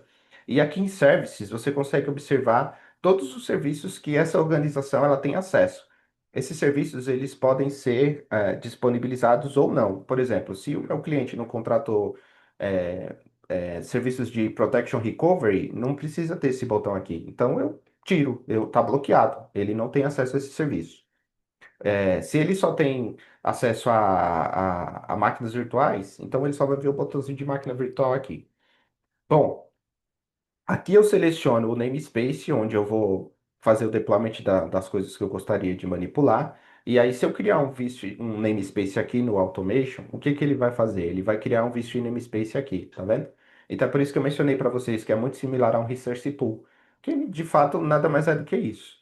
Mas tudo bem, estou aqui na minha plataforma, quero criar um cluster Kubernetes. Como é que eu faço? Clico aqui em Kubernetes. Eu verifico que de fato eu estou aqui no namespace que eu gostaria e vou criar um cluster Kubernetes. Eu vou selecionar Custom Configuration, porque eu quero customizar o meu cluster. O nome dele vai ser VKS02. Eu vou selecionar o Cluster Class. A gente já está na 3.7, mas eu só tenho a 3.6 aqui, então eu vou selecionar a 3.6. Mas se você vem fazendo atualizações, você pode utilizar versões anteriores que vai funcionar sem problema nenhum. Vou selecionar a versão que eu tenho disponível. Eu vou selecionar um 3.5 mesmo. Seleciono o tamanho do meu cluster. Eu vou deixar médio. E a política de disco que eu vou utilizar. Aí lembra que eu mencionei para vocês que existem uma série de coisas que são novidades aí na plataforma que a gente consegue manipular. Então, aqui na parte de storage, eu consigo adicionar volumes que eu gostaria que meu cluster já nascesse com esses volumes. Mas aqui na parte de rede, eu posso adicionar a interface adicional que eu quero que meu cluster tenha, por exemplo. Eu já consigo adicionar aqui uma série de placas de rede que eu quero que meu cluster tenha. Mas vamos manter as coisas simples. Aqui eu defino a quantidade de réplicas da minha control plane, que pode ser um ou três, e eu seleciono a versão do sistema operacional que eu vou utilizar. Lembra que eu mencionei para vocês que a gente utiliza Photon ou Ubuntu? Só que o Ubuntu a gente tem duas versões, a 22.04 ou a 24.04. Então eu posso criar usando o Ubuntu, mas em sistemas operacionais diferentes. E aqui em Override, gente, é bem interessante, porque aqui a gente consegue fazer a manipulação de algumas coisas. E eu não vou me adentrar nisso, principalmente aqui nessa parte de Advanced Overrides, porque tem coisa pra caramba que a gente pode fazer aqui, ó. A gente pode configurar uma série de coisas. Regras de firewall, configurações do sistema operacional, configuração de recurso. Existem muitas coisas que a gente consegue manipular por aqui que levaria um tempo considerável para poder demonstrar isso aqui para vocês, e o nosso tempo ele é um pouco curto. Mas a gente pode falar sobre isso em um outro momento. Selecione a quantidade de réplicas do meu control plane, e agora eu vou aqui no meu node pool. O node pool, gente, são os worker nodes. Então eu vou definir a quantidade de réplicas, o tamanho das máquinas virtuais, a storage class, a zona aqui só tem uma, então não tem por que selecionar múltiplas, e o nome desse node pool. E aqui eu também consigo definir algumas configurações avançadas, da mesma forma que a gente fez aqui no control plane. Next, e vocês vão observar que aqui do ladinho ele gerou um YAML file. Eu posso guardar esse YAML file e utilizar ele como template para criar novos clusters no futuro, se eu quiser. E aí eu clico em Finish. Pronto, meu cluster Kubernetes está sendo provisionado. Se eu vier aqui no vSphere, eu vou observar que ele vai começar a fazer o clone de uma máquina virtual e começar a criar o meu cluster Kubernetes aqui dentro. Já criou o objeto, já criou a folder e vamos ver. Se o laboratório estiver contente comigo, ele vai começar a fazer o provisionamento.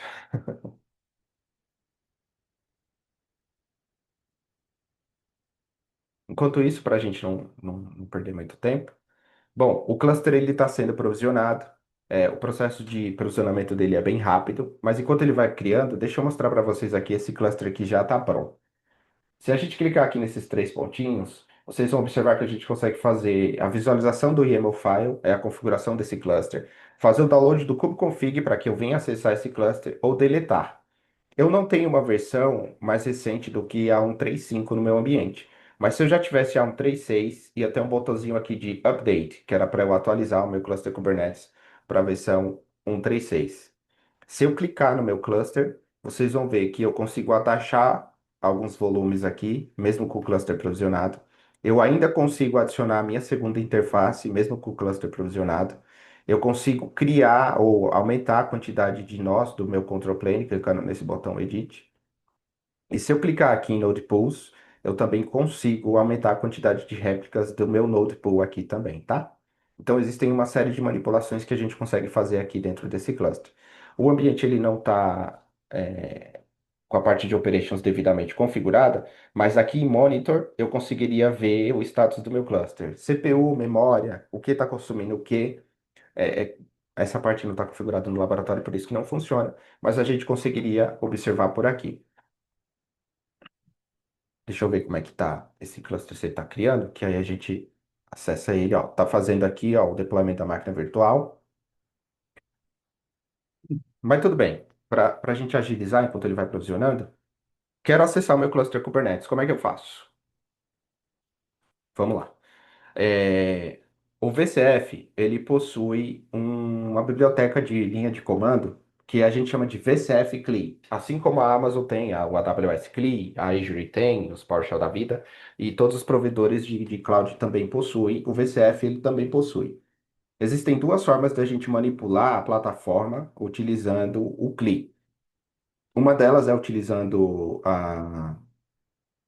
o acesso básico com usuário e senha, mas você pode criar tokens de acesso. É, então, se a gente vier aqui no menu de administração, se eu não me engano, aqui em My Account, hum, não, não é aqui.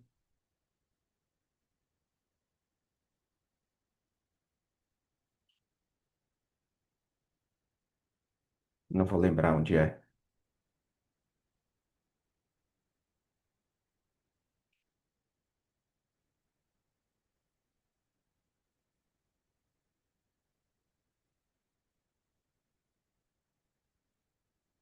Não vou lembrar onde é. Mas eu vou pegar a informação e compartilho com vocês também. Você consegue gerar um token de acesso. E aí, na hora que você for manipular via linha de comando, ao invés de digitar um usuário e senha, você coloca o token de acesso. Esse token ele pode ter um prazo, então você pode dizer que esse token ele vai expirar depois de um determinado período de tempo, ou ele pode ser indefinido. Assim como em todas as plataformas, uma vez que esse token é gerado, você precisa guardar ele muito bem, porque depois você não vai conseguir visualizar ele mais. Então, quando você vai manipular o ambiente via token, você precisa armazenar ele. Mas, tudo bem. Uma vez que você tenha o token e tudo mais, um dos comandos que você pode dar para poder manipular o seu cluster Kubernetes é esse que eu vou colocar bem aqui agora. Como o nosso cluster ainda está em provisionamento, tá? Eu não vou executar ele, mas é só para vocês entenderem. Que é o seguinte, ó, VCF Context Use VKS02, e aí você dá um usuário e senha, define o nome do cluster, define o vist namespace que ele tá, e como o certificado não é confiável, eu coloco esse Security Skip TLS Verify. E como Authentic Type, eu seleciono Basic. Por quê? Porque ele vai me pedir um usuário e senha. Mas existe o Auth Token, que aí você faz a autenticação utilizando o token. O VCF CLI, ele cria contextos. Então, se você tiver o seu VCF CLI implementado e você digitar o comando VCF Context List, vocês vão ver que existem uma lista de contextos aqui. O que são esses contextos? São os vSphere namespaces que nós temos aqui dentro do nosso ambiente. O seu desenvolvedor, ele só vai ter acesso aos contextos que você der permissão para ele. Então, eu consigo visualizar esse monte de contexto, mas ele só vai ter acesso àquilo que ele tem acesso, de fato. Qual é o objetivo disso? Antigamente, a gente tinha o kubectl vSphere, que era um kubectl customizado para a plataforma VMware. Esse kubectl vSphere ele está em fase de depreciação. Então você usa o VCF CLI para obter as credenciais para acessar o seu cluster Kubernetes, e uma vez que você está lá dentro, você manipula ele naturalmente utilizando qualquer kubectl que você tiver aí dentro da sua plataforma, o kubectl que você baixa naturalmente aí da internet. Quero utilizar o contexto VKS01, 01A, VKS01A, que é o meu cluster Kubernetes que eu criei. O que que eu posso fazer? Eu posso clicar aqui, ó, VCF é, Context Use, e ele vai abrir esse pop-upzinho aqui para eu selecionar. Ou você pode digitar VCF Context Use e o nome do contexto que você quer, e automaticamente você vai estar lá dentro. Eu já estou autenticado dentro do meu cluster. Se eu der um kubectl get nodes, vocês vão observar que eu estou aqui dentro do meu cluster que só tem dois nós. Perfeito? Vamos fazer o provisionamento de uma aplicação aqui. Eu vou só manipular um arquivo, porque a aplicação já está aqui no ar. Vamos ver se a gente consegue fazer o deployment dela de novo. É um negócio que eu uso aqui dentro da empresa quando eu estou ocioso. Vocês vão ver como é engraçado.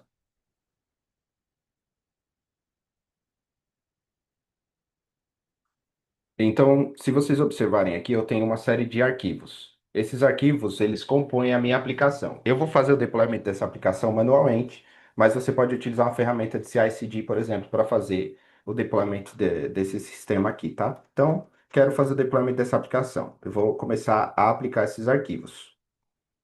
Eu vou começar criando um namespace. Esse namespace se chama demo, então você dá um kubectl get ns. Vocês vão ver que o namespace está aqui. Dentro do cluster Kubernetes, gente, é a mesma coisa que você faria como se você tivesse um cluster Kubernetes de qualquer fornecedor. Hum.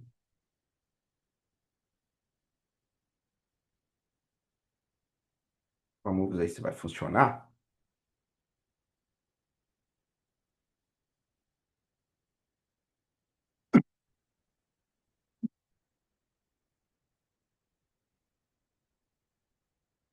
Porque como eu já tenho a aplicação instalada aqui,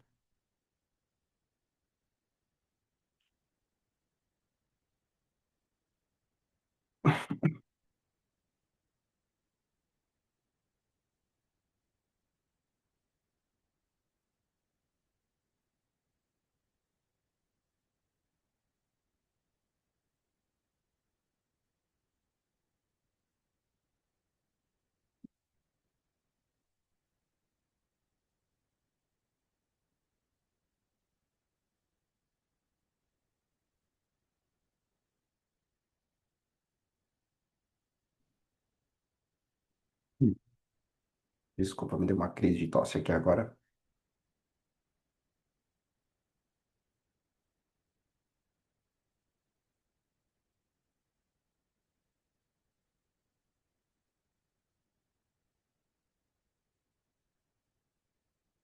Não está modificando os arquivos, porque eu já tenho implementado.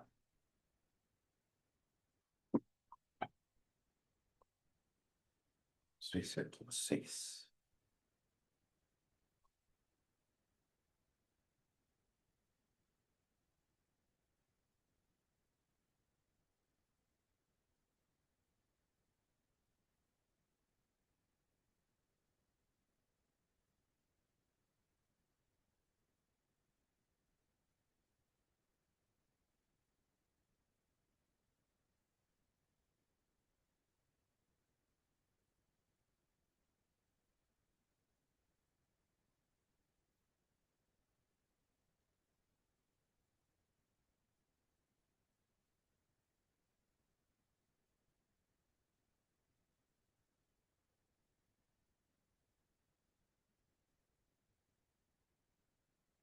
Eu tenho aqui uma aplicação que já está rodando aqui dentro da plataforma, dentro de um namespace chamado Games. O que é que essa aplicação faz? Ela vai permitir que você implemente jogos retrô dentro da sua plataforma. Então, eu implementei aqui um joguinho chamado Tetris. Esse jogo ele está sendo disponibilizado de forma externa utilizando o serviço Load Balancer. E vocês veem que ele tem um IP interno, mas ele possui aqui um IP externo também. Esse Load Balancer, gente, ele está sendo fornecido pelo NSX. Se eu não tivesse com a minha plataforma integrada ao NSX, esse load balancer ele teria que ser criado previamente de forma manual pelo administrador de redes. A não ser que fosse alguma solução de balanceamento que já tivesse algum tipo de integração com alguma plataforma Kubernetes, ok? Se eu tivesse com o Aave integrado na minha plataforma, durante o processo de provisionamento dessa aplicação, esse balanceador seria criado no Aave, que é o mais recomendado, porque o Aave possui uma série de recursos e features infinitamente mais avançados do que o balanceador nativo do NSX, e o Aave pode ser utilizado inclusive para fornecer balanceamento L7, coisa que o balanceador nativo do NSX ele não suporta. Mas perfeito, estamos aqui com um ambiente integrado, o nosso sistema foi provisionado, e aí se eu vier aqui no browser e dar um reload, vocês vão ver que a minha aplicação ela está no ar, e se eu digitar Tetris.exe,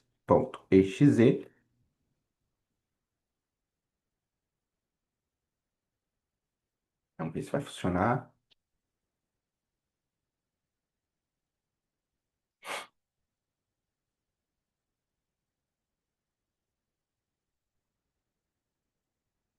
Pronto, olha aqui que coisa interessante.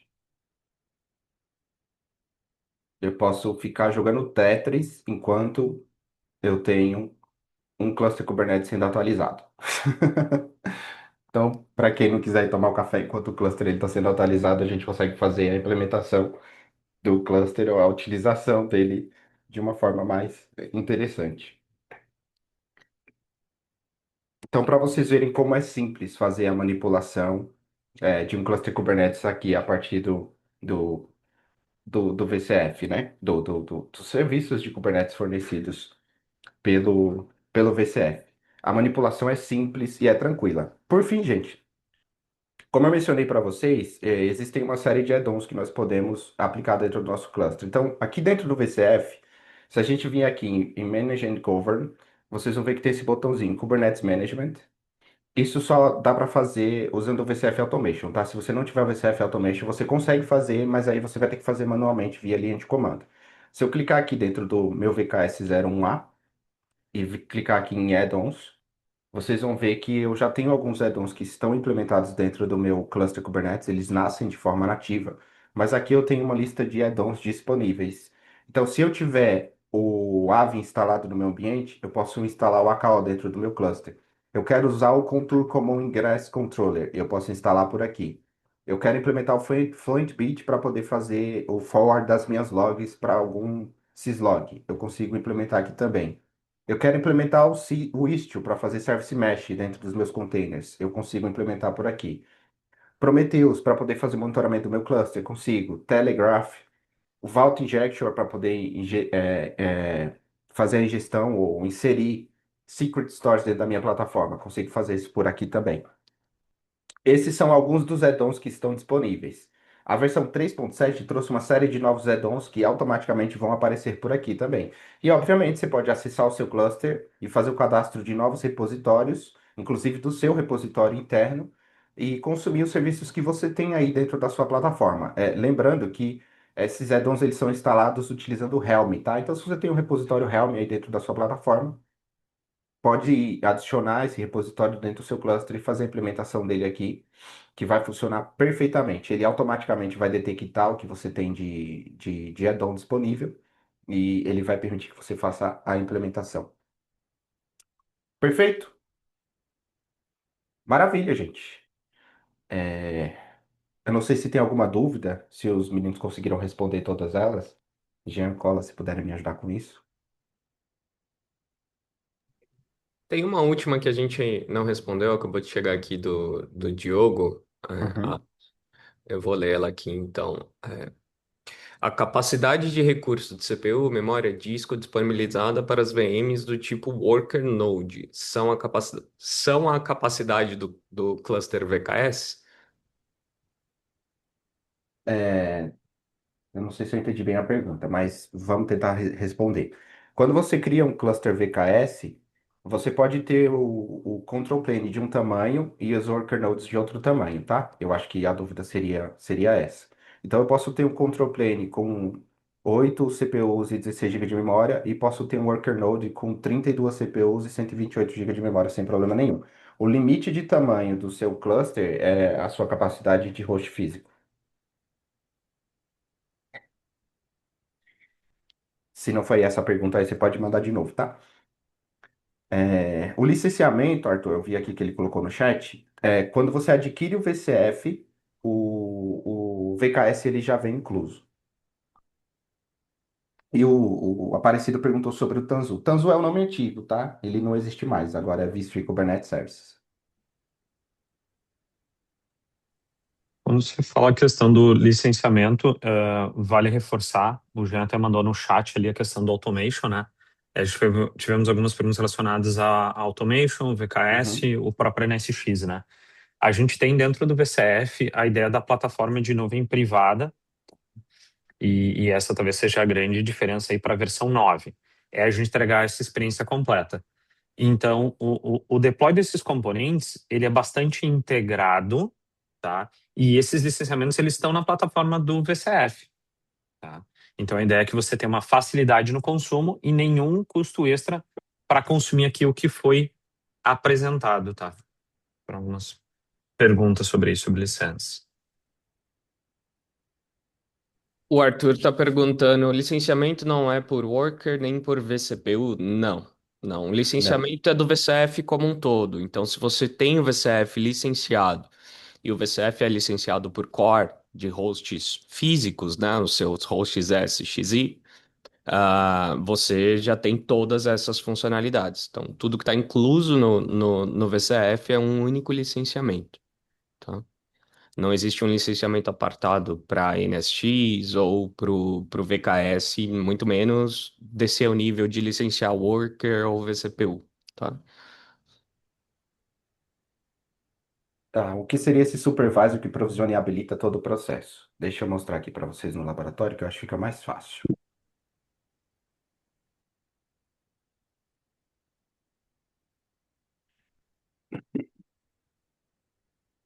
Quando você não tem o supervisor habilitado no seu ambiente, quando você clicar aqui nesses três pontinhos, tá? Isso vale no 8 também, tá, gente? Não é só no 9 não. Porque clicar em Supervisor Management, vocês vão ver uma tela que é para você fazer a configuração dele. A configuração dele vai te pedir alguns nomes, alguns IPs e vai pedir que você selecione os clusters onde esse serviço ele vai ser habilitado, tá? Quando você habilita o supervisor dentro em um SXI cluster, ele vai fazer o provisionamento dessa máquina virtual aqui, ó, Supervisor Control Plane. Como aqui é um laboratório, a gente tem uma única supervisor, mas para ambientes produtivos é recomendável que você faça o deployment de três. O que é que esse carinha é? Esse carinha aqui é o equivalente a control plane de qualquer cluster Kubernetes existente na face da Terra. Esse cara é o control planer e automaticamente esses caras aqui, ó, os hosts SXI, eles se tornam worker nodes. Se vocês observarem, nós temos alguns serviços aqui, ó. O Secret Store, por exemplo, isso aqui não é um cluster Kubernetes, isso aqui é um vSphere Pod. Então é como se eu estivesse rodando um container direto aqui no meu bare metal. Então é como eu mencionei, serviços que são compartilhados geralmente são implementados dessa forma, pelo menos os que são fornecidos pela VMware.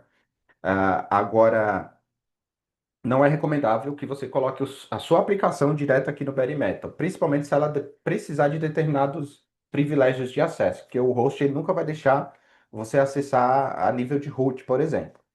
Qual é o papel do Supervisor Cluster nisso tudo? O Supervisor Cluster, ele habilita as APIs declarativas dentro desse cluster, o que permite que você manipule ele como se ele fosse um cluster Kubernetes. E esse cara, esse cluster Kubernetes, esse Supervisor Cluster, é como se fosse um vCenter, entre aspas, que é responsável por gerenciar os guest clusters que você cria. Tá, Atos, e o que acontece se o meu supervisor cluster ficar indisponível? Quer dizer que o meu VKS cluster vai ficar indisponível? Não. É a mesma coisa que acontece quando a gente tem um vCenter e ele fica indisponível. Seus hosts estão lá, suas VMs estão lá e vai tudo funcionar normalmente até que você recupere o vCenter. O supervisor é a mesma coisa. Ele é o responsável pelo ciclo de vida do seu cluster Kubernetes. Se ele ficar fora, o ciclo de vida do seu cluster Kubernetes está interrompido até que você traga ele de volta. Mas se o seu cluster estiver ativo, ele vai continuar ativo e todas as aplicações que você tem dentro dele vão funcionar normalmente. Consigo criar VKS cluster sem habilitar o supervisor? Não, você não consegue porque as APIs não estão habilitadas, então se você der o comando, ele não vai reconhecer. Consegui responder?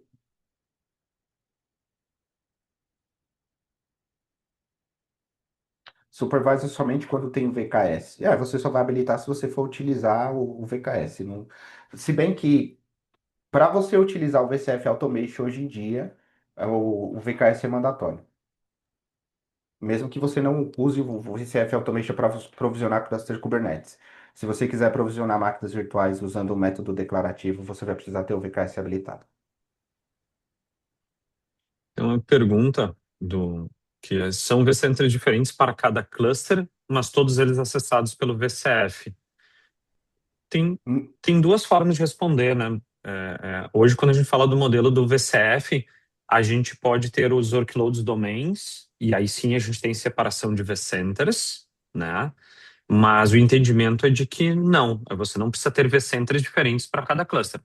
Correto, Isso, Atos? é isso. Você não precisa ter um vCenter para cada cluster supervisor que você for habilitar. Você pode ter um vCenter, ter 10 clusters SX e ter um supervisor habilitado em 3 e se quiser habilitar no quarto depois, dá para você Eu fazer acho que sem foi com problema. essa pergunta veio da analogia que o Atos fez, da analogia do supervisor com o vCenter. O supervisor não é Ah, um sim. vCenter, né? Mas foi uma Uhum. analogia. Isso. Você habilita o supervisor por cluster vSphere, tá? É, então, sim, é como se você tivesse vários vCenters ali, mas na realidade você tem várias APIs que o VCF Automation, por exemplo, vai consumir de forma única ali de vários clusters vSphere. Se eu tenho um cluster vSphere apenas, eu vou habilitar um supervisor, tá? Isso. E você pode ter um supervisor por cluster, você pode ter um supervisor que utiliza muitos clusters, mas não necessariamente está atrelado ao vCenter, tá? É só uma analogia mesmo. O que eu quis dizer é que, assim como o vCenter gerencia hosts, o supervisor vai gerenciar os seus VKS clusters. O...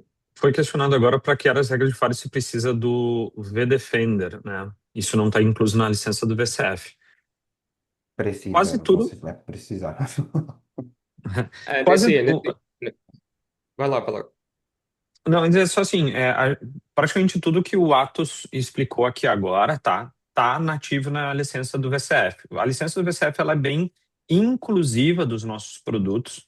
São poucos produtos que estão ainda no formato de add-on, tá? É, Sim, criar regras de microsegmentação, por exemplo, ali o vDefend, com a ideia do ATP, IDS, IPS, recursos avançados de segurança, é um add-on. Foi citado, por exemplo, o AVE, né? O AVE era conhecido como o nosso Advanced Load Balancer, então ele faz funções de WAF, Virtual Patching, funções avançadas. Ele é entregue também num formato de add-on. Então, sim, existem alguns add-ons, mas a quantidade hoje é bem pequena. Para entregar o que o Atos mostrou, não é necessário um add-on, né? Para algumas funções aqui avançadas, que nem foi questionado de segurança, microsegmentação, sim, existe add-ons ali para complementar.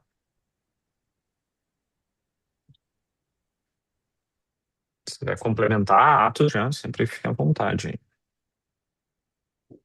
não, perfeito. É isso mesmo.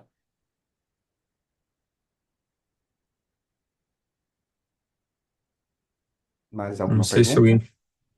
alguém. é, fiquem à vontade, pessoal.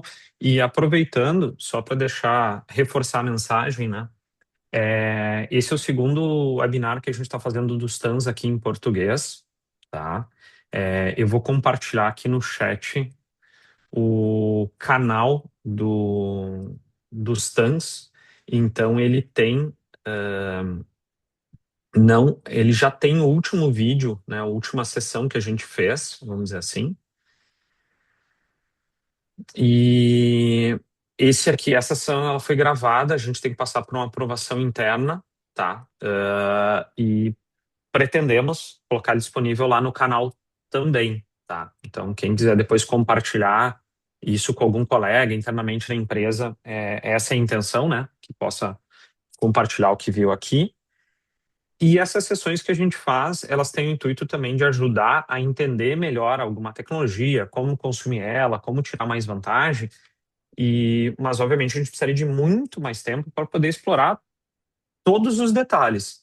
Então, fiquem sempre à vontade para contatar o TAM, caso vocês tenham esse serviço contratado, ou se não, o seu SA, o seu time de conta, o popularmente conhecido como vendedor, né, da VMware, quem atende vocês, para a gente aprofundar essas conversas aí sobre o caso de uso de vocês, sobre como é que é em cada uma das empresas, né? Então, é, é, apesar de ter o Atos puxado até um laboratório aqui, né? Então, fazendo uma produção muito bacana, mas a gente não consegue ser 100% detalhista, muito menos cobrir todos os casos, né?